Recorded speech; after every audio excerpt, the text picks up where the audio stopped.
start with an opening statement from Coach Beard, and we'll take questions from Mikhail. Sometimes it might seem like it's just the standard response every time, but it's really not.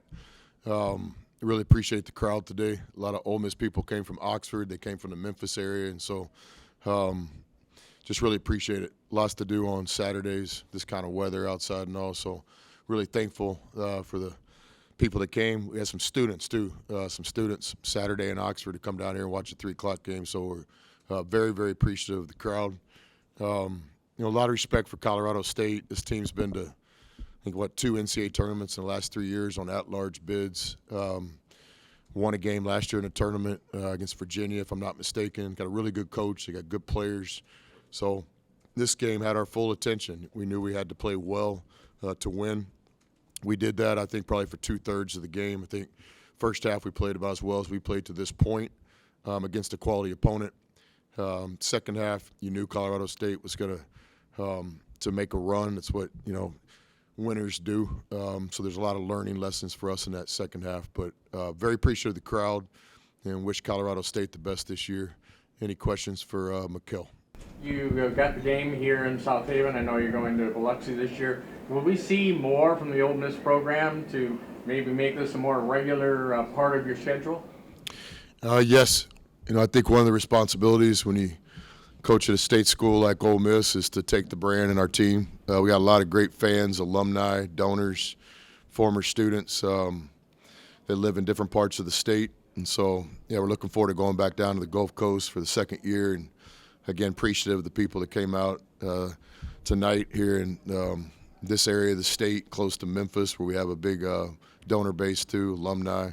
So, I think we're early talks about maybe playing some games in different places, whether it be Jackson or Tupelo or other places in the state. Yes, sir. Chris, was this kind of the team you envisioned when you put it together that first half?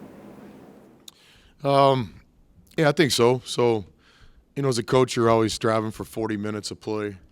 And the reality of it is that's what you have to have. You start getting into conference play. In our league, you can play really well for 35 minutes. That's not going to get it done. Certainly when you get to the NCAA tournament, you're trying to play your best for 40.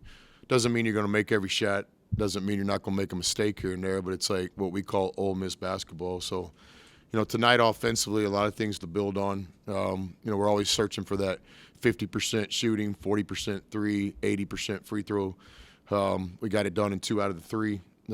Had some really good free throw shooters on our team, missed some free throws tonight, and we'll focus on that.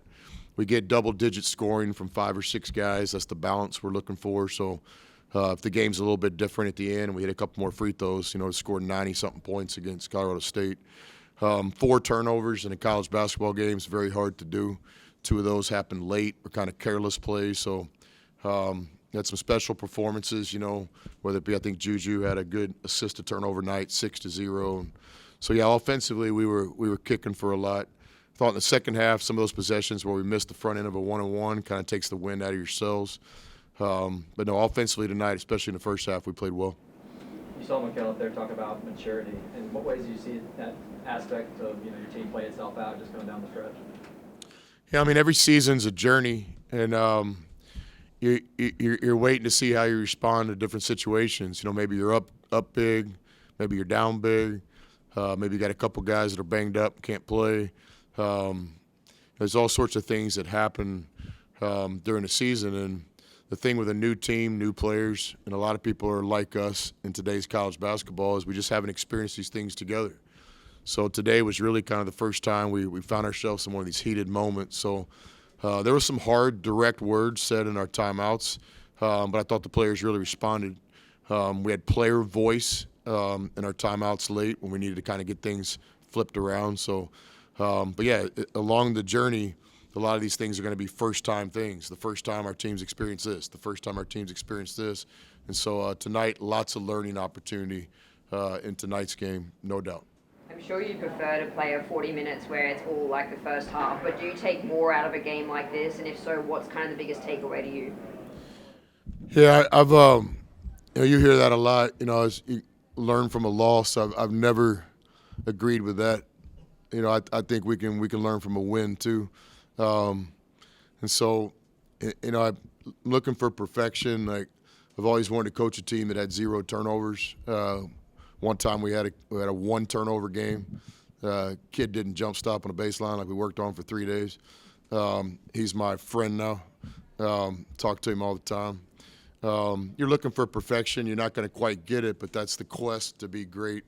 My definition of perfection is making half our shots and then playing, kind of perfect in the other areas. So tonight, lots to learn from. Two sides of the coin. We can show our guys that we played really well against a quality opponent. We can also show our guys that we got a long ways to go. Chris, you're obviously mixing a lot of transfer players with some veteran guys too. How do you feel after that, especially after that first half, the team is beginning to mesh as a unit? Yeah, work in progress. I don't know. Equally important to these games is how we respond each day in practice. I do think we're heading in the right direction. Today was a good step in gameplay. We played better than we did last game, right? And so it's maybe not at the rate that I think we need to accomplish the things we all want to accomplish, but I do think we're heading in the right direction. And you've shuffled up the 5 that you have on the court too. Do you think you're starting to find a good core that you'll play? Yeah, work in progress there too. We've got 12 guys that we trust. Whether it be some guys that aren't getting into games right now, they're putting in a lot of work to keep their game conditioning. They practice well every day. We're going to need every guy on our roster to win any SEC game. And so a lot of confidence in all our players, whether it be, young John Bull. John's coming off some injury type stuff. He should be cleared to play very soon. We've got Benson, who's doing a really good job in practice. Klafke's going to be special. He helped us tonight in the first half, and it's good to get Rob Cowherd in there tonight. But we've got 12 players we trust. The reality of college basketball is it's hard to play 12 guys in one game. The other reality of college basketball is if you're going to compete for a championship, you have to have that kind of depth. And so that's certainly one of the things we're trying to get done with our team is we feel like we have the depth. It's just about continuing to keep guys game ready at all times. I don't know if this is something you're willing to comment on now. Obviously, a couple days removed from signing day, having 2 freshmen for the 25 class. I mean, what are you kind of looking from both of those guys, and just as far as getting ready for the next year, and any comments you want to provide? Yeah, you'd figure Schwartz would have a press conference on National Signing Day, right? I think it was 50 Cent corn dog night at Sonic, and so we took off.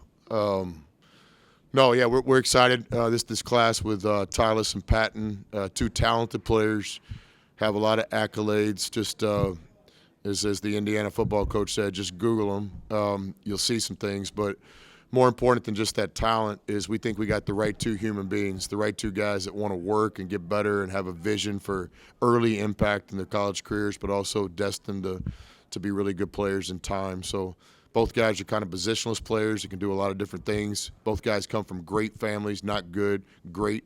The Patton Pinkins guy, I love his mom. His dad's just okay. But the mom is a winner. And then Tyler just has a special family, starting with his mother. So talented players, guys that wanted to come to Ole Miss, guys that share our dream that we can do some special things in Oxford. All right, Anything else? Thank you.